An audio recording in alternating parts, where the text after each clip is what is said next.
Asalaamu calaykum waraxmatullaahi wabarakaatuh. Kusoo dhawow Soccer Academy. Fadlan haddaad nagu cusub tahay subscribe noo saar si aad ula socoto cashiradeenna. Cashirkeena wuxuu ku saabsan yahay Data School sida ardayda joogta xogta lagu aruuri lahaa adigoo isticmaalaya Excel. Marka ugu horeyso waxaan soo kacsanayaa Excelkeyga markaan soo kacsado waxaan ku qorayaa halkaasi sheet 1 ayaa waxaan ku dhufanayaa double click ayaan ku dhahayaa kadibna waxaan ku qorayaa student data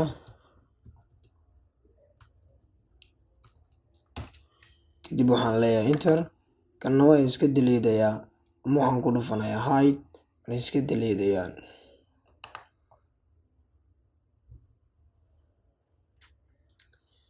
Waxaan sameysanayaa qaybtan ugu horeyso sida caadiyan ah waxaan ku sameynayaa qaybtan ugu horeyso waxaan sameynayaa halkaasi waan calaameysanayaa si aan magacaan ugu qorto.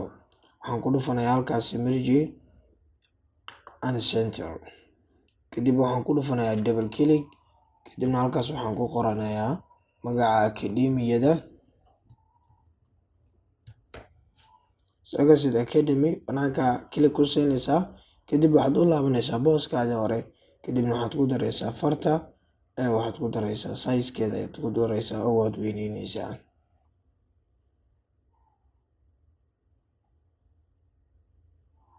Farta waxaan sameynayaa magaceeda ayaan bedelayaa halkaas ayaan ku dhufanayaa anigoo ayada wax ku darayo hadaan waxaan ku daro oo 72 kadib sidaas ayay noqonaysaa. kadib waxaan ku dhufanayaa click kadibna waxaan leeyahay 60 ka dhig ama weli aan sii wado oo 68 aan ka dhigo si ay isla ekaato. kadib waxaan ku sameeyay midab ayaan gelinayaa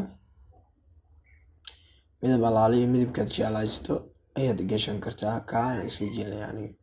Marka waxaan rabaa inaan calaamad aan soo geliyo waxaan ku dhufanayaa halkaa yariiska kadibna waxaan leeyahay markaasi outside border markaan ku dhufto waxaad aragtaa calaamad madow oo geeska aynu samaystay.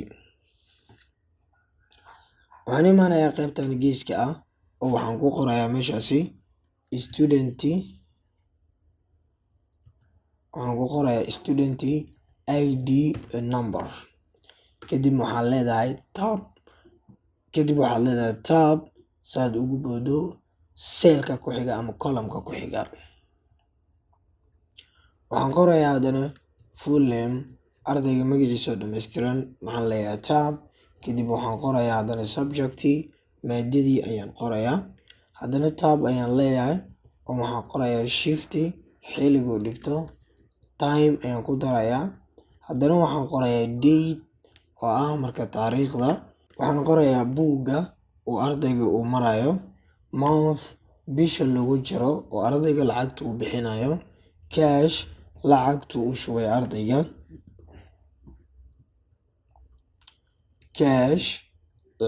shubay ardayga book cash buugga lacagtuu ka baxshay book cash lacagta buugga inuu baxshay in kale resto haddii ay resto jirto bishii hore kadibna aan dhaho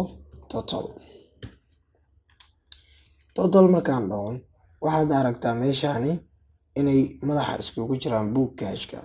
waxaad ku dhufanaya halkaasi jeyda ay ku taalo jeyda double click markaad ku siiso uu ka sikanayaa. waxaan imaanayaa haddana qaybtan kale bida ayaa ku dhufanaysaa double click so fit kula naqayo ama waxaad sameyn kartaa inaad qabato ayaad jiidi kartaa. waayahan halkan qaybtan hoosena ayadana sida si la mid ah waxaan ku sameynayaa color ayaan ku shubanayaa oo isla colorkii ah kadibna fartii waan bedelanayaa oo far isku nooc ayaan ka dhiganayaa. waxaa ii soo hartay qaybtan sida si la mid ah ayagana waxaad sameyn kartaa inaad sidaa dhahdo kadibna merge aad ku dhufato oo qaybtan kale aad ka reebto sidaas ay iskugu darto kadib farta wax aad ku darsato. hadda waxaa kuu soo baxay marka qayb yar oo qurux badan kadibna waxaad u isticmaali kartaa borderskaasaad u isticmaali kartaa sisan hoos soo marin. waxaan ka bilaabayaa markaa student ID waxaan leeyahay student ID-ga ardaygu ID-giisa wuxuu ka bilaabanayaa SC micnaheedu waxay tahay Soccer Academy kadibna nambarkiisa waxaa raacayo 123. waxaan leeyahay tab. ardayga ugu horeeya magaciisa waxaa la yidhahdaa maxamed cabdiqaadir xiirey. tab ayaan leeyahay. halkan waxaad aragtaa in meeshaasi magac uu ka batay ama uu ka weynaaday godka. waxaad ku dhufanaya halkaasi bida double click ku sii ama jiid oo sidaa u jiid siduu magaca ula ekaado. intaa marka sidaas sameynin waxaan ku dhufanaya halkan eeda ah, kadibna waan kusoo wada jiidaya intaa wax ku qorayo, kadibna halkan aan imaanaya. waxaan leeyahay marka farta isku wada mid ka dhig. sida haddana si la mid ah halkaanaad imaanaysaa. intaa wax aad ku qoranaysid waxaad samaysan kartaa fartooda inaad waxa ku darto aad weynayso saad u aragto. waya akademiyada waxaa ka baxa markaa maadooyin badan. waxaa ka baxa akademiyada maadooyin badan sida hadda kasoo qaad computerka aan baranayno. waxaa kaloo ka baxa luqada Englishka, luqada caafimaadka, wuxuu kala iskuulka u dhigaa diblomooyin kale ayuu baxshaa sida baarka oo kaleeto akademiyada. bal sidee maadooyinkaas oo dhan halkan kusoo gelin karaa si loo doorto? waxaan sameynaya marka ugu horeyso godkan ayaan calaamaysanaya oo c ah oo subjectiga ku taalo. kadib waxaan ku dhufanayaa data tabka. kadib waxaad kasii dooranaysaa data validation. data validation markaad kasii doorato waxaad ku dhufanaysaa halkan ay ku qorantahay any value-ga waxaad ka dhigaysaa list. kadibna halkan ayaad imaanaysaa source-ga waxaad ku qoraysaa inta maado aad rabto in akademiyada laga barto. sida computer ayaan leeyahay, caafimaad ayaan leeyahay, English ayaan leeyahay, tab haddana comma ayaad leedahay, tab ayaan comma ayaad leedahay. kadib waxaad gelinaysaa luqada kale iskuulka laga barto. math oo kaleeto ayaan soo gelinaya xisaaba. kadibna okay ayaan leeyahay. bal halkan markaa imaano oo doorasho ay noqoto waxaan ku dhufanaya geeska yar ee filterka. kadib waxaan ka dooranayaa ardayga maadooyinka muxuu ka rabiyaa, computer, caafimaad. kadib computer ayaan ka dooranayaa, laakiin computerku wuxuu ka baxay booskiisa halkaas ayaa ku dhufanaysaa asagana. shiftiga marka waa xiliyada saan usoo siiyo ama aan usoo gashto godkaasi saan u doorto select aan ku sameeyo. waxaan sameynayaa qaybta data validationka ayaan tagayaa. meeshaas ayaa waxaad ka dhigaysaa any value oo waxaan leeyahay shift. iskuulka wuxuu shaqeeyaa kow xiliga morningka ah, subaxi ayuu shaqeeyaa. 2 iskuulka haddana wuxuu shaqeeyaa noon duhurkii, afternoon galabkii. akademiyada intaa ayay shaqeysaa. okay ayaan leeyahay. marka qofka markuu ku yimaado aad weydiiso xogta wuxuu leeyahay noon ama afternoon ama morning ayaan dooranaya aniga. subax ayuu rabaa ardayga, subaxdii ayaan doortay. waxaan imaanaya haddana time waqtiga isla sidii ayaan sameynaya oo data validationka ayaan isticmaalaysaa. halka ku dhufo any value ka dooro, list ka dooro, kadibna saacado halkaas soo geli kama 8 subaxnimo kama 9. kadibna 3 saac ayaan ku ekeysanaya aniga. halkaan imaanaya morning ayuu doorto sooma. morning waa 2 am ayaan ka dhigayaa. sorry halkaas xoogaa labada dhibac iga qaldantay. waxaan ka dhigayaa marka 2 am. haddaan 3 ka dhigo wakaa 3 ayay ii noqotay. marka sidaa uu noqdo waxaa meesha ka jira marka ciriiri dhanka nambarada ayuu sidaan u saaraya, laakiin qoraalka uu gudbinayaa. halkaa ku dhufo waxaa kusoo bixis isla sidii. haddii aad rabto marka timeka inaad u isticmaasho ardayga waqtiga uu bixiyey waxaad u isticmaali kartaa waxa la yiraahdo current time. waqtiga hadda computerkaada uu sheegay inaad isticmaasho. tusaale computerkayga hadda wuxuu sheegayaa 2:35 oo PM ah. sideen kusoo gelinayaa marka? waxaan isticmaalayaa marka control shift 2 dhib. waxaan isticmaalayaa control shift 2 dhibcood. sababta marka inta u dhaa uu diidaya waxay tahay godkaas aniga ayaan bedelay. marka tusaale waxaan isticmaalayaa saacadda hadda computerkii uu sheegayo waa 2:36 oo habeenimo ayaan duubaya cashkaasi. waxaan ku dhufanayaa marka control shift 2 dhibcood. maxaad aragtaa saacadda hadda computerkayga uu sheegayo inuu sheegayo waa kaa. taasi waxaa la yiraahdaa marka current time ayaa la waqtiga hadda la joogo. Date-ka waxaan isticmaalayaa marka current date. Taariikhda waxaad isticmaalaysaa current date oo ayada waxaa leedahay marka control 2 dhibcood. Wuxuu kusoo gelinayaa taariikhda marka uu computerkaaga sheegayo. Haddii ay qaldan tahay sida qaladka kugu soo qabanaya, haddii ay saxan tahayna sida saxan. Bisha 3aad labadeeda 2022.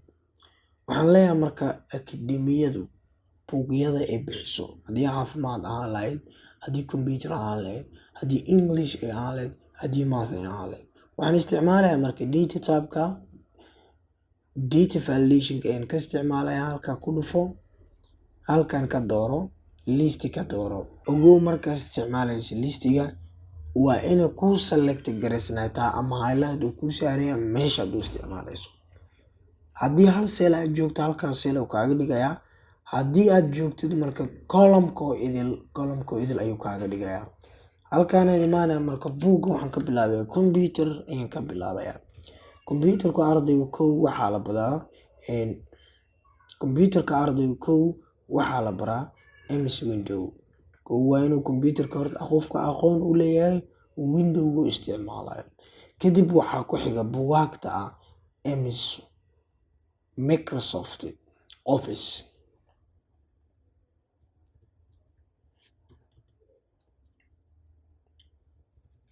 Microsoft Office-ku waa buugyo badan yihiin marka. Waxaan ka dhigaynaa marka MS Word ayaan ka bilaabaynaa. Waxa ku xiga MS Word, MS Excel, MS Access, PowerPoint. Dib waxaan leeyahay marka okay. Tusaale intaasaan kasoo qaadanay caafimaadka buugaagtooda kuma daray. Halkaanaad ka dooranaysaa muxuu baranayaa ardayga horta. Wuxuu baranayaa MS Word. MS Wordka ayaan doortay. Halkaa ku dhufo godka duu ciriiri ka jiro. Waxaan leeyahay marka month bisha ayaan halkaan kusoo qorayaa. Waxaan imaanaysaa halkaasi waad calaamaysanaysaa bisha meeshaad u rabto. Halkaan ayaad tagaysaa, list ayaad ka dhiganaysaa. Kadibna waxaa ku qoraysaa halkaasi bilasha. Iska soo gaabsanaya anigu Jan Feb Maa. Kadib waxaan leeyahay marka okay. Saddexdaas ayaan ku simanayaa. Halkaan imaanaya ku dhufo January ayuu bishiisa dhiibay. Qofkan marka ardayga computerka MS ayaa lagu bartaa. Tusaale computerka bishii waa $15. Buugga waxaa la iibiyaa $2. Reestana waxaa lagu leeyahay $3. Halkaan marka waxaa loo isticmaalaa totalka saddexdan xisaab ee la isku soo daray. Totalka horta aan usoo laabto, waxaan select gareynayaa saddexda god aan u rabo tirada. Kadibna waxaad taaban kartaa home tabka. Kadibna halkaan calaamadaas ay ku qoran tahay click ku siiyo. Dhammaan waxay wada noqonayaan marka lacag dollar ayay wada noqonayaan. Maxaa raacaysa mid walba fiiri lacagto. Okay. Waxaan rabaa marka inaan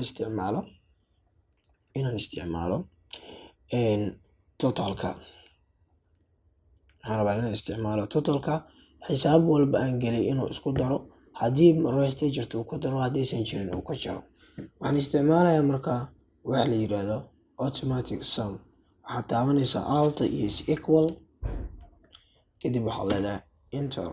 Waa lacagtan hadda imisa waa $17. Halkaan maxaa aragtaa sum waa $17. Waayahay haddii aan restada aan ku daro marka. Halkaan waa restada waxaan leeyahay $5 ayay jirtay. Maxaa aragtaa $22. Haddaan select gareeyo inta maxaa ka aragtaa $22. Waayahay totalka marka waxaan rabaa inaan asaga dhan aan diyaarsado marka. Ilaa hoos ayaan inta qabto ayaan jiidayaa. Maxaa aragtaa waad jiidaysaa ilaa halkaa ayaan geysanayaa. Marka dotskan dhibaacada uu siinaa waxay tahay in godadkaas ay banan tahay. Halkaan oo kale marka waxaan samaysanayaa waan jiidanayaa. Markaan jiito wuxuu ii sameynaa marka tiradii ayuu isku darayaa oo wuxuu ka dhigaa marka kuwa isla socota. Inkastoo meelaha qaar oo isku darsanaya asaga waa ka 1 2 3 1 2 4 tiradan dambe ayuu ka raacayaa oo ah 3 ayuu ka raacayaa oo labada ma taabanayo. Markaasuu wuxuu ku geeyey marka 200 oo wuxuu u qaatay 123. Waxaan imaanayaa halkan marka waxaan ku qorayaa marka magacyo kale sida gabadha Amla la yiraahdo. Amla waxay u baahan tahay caafimaadka. Halkaa ku dhufo healthy ka dooro. Halkan ka imaaw xilligay rabto waa duhurka. Saacaday u baahan tahay halkan kuma jirto laakiin waxaan u adeegsanaynaa saacadani. Halkaan imaanayaa taariikhda oo waxaan isticmaalaynaa current date oo sidaa ah. Buugay rabto kuma jirto laakiin Excel ayaan iskaga dooraynaa.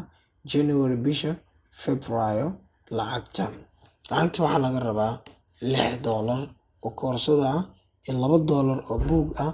Wax reysta ah ma jirto oo lagu leeyahay gabadhaasi.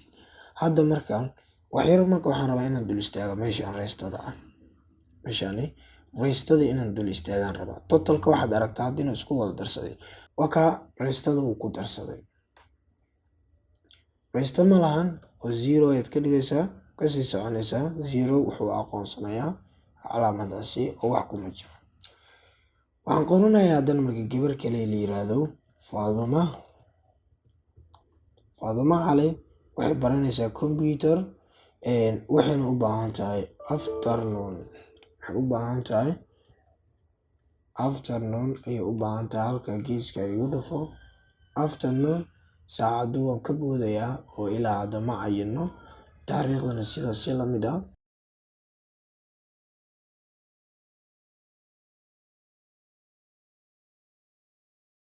Sidaa markay noqoto mar walba ogow inay qaldan tahay markaasi.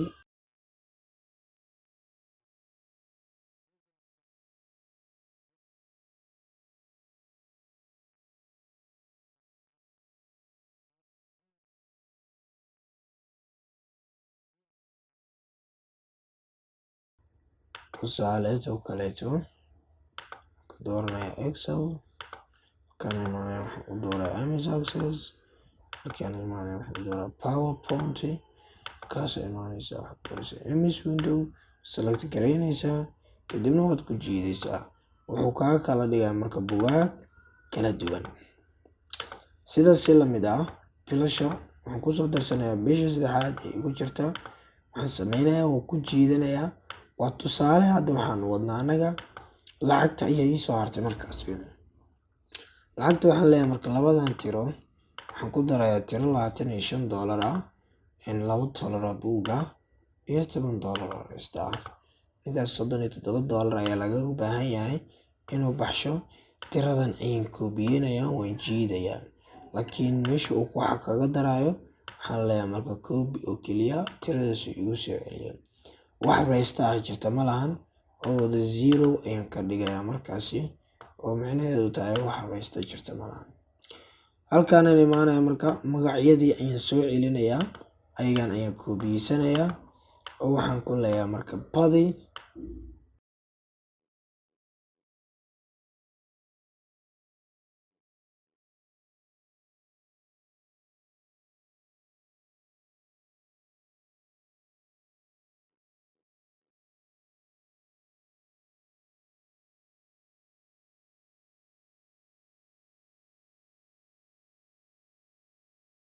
Hanaankaas waa marka hanaankaad u diyaarsan lahayd haddii aad iskuul aad joogtid xogtiisa aad computerka aad ugu diyaarsan lahayd adigu aadan isku xayirin markaa wax database ah online database ah. Waxaad ku samaysan kartaa markaasi Excelka adigoo sidaan isi ka qurux badan aad u samaysan karaysid. Fadlan haddaad nagu cusubtahay subscribe saar asxaabtadana gaarsii si ay uga faa'iidaystaan.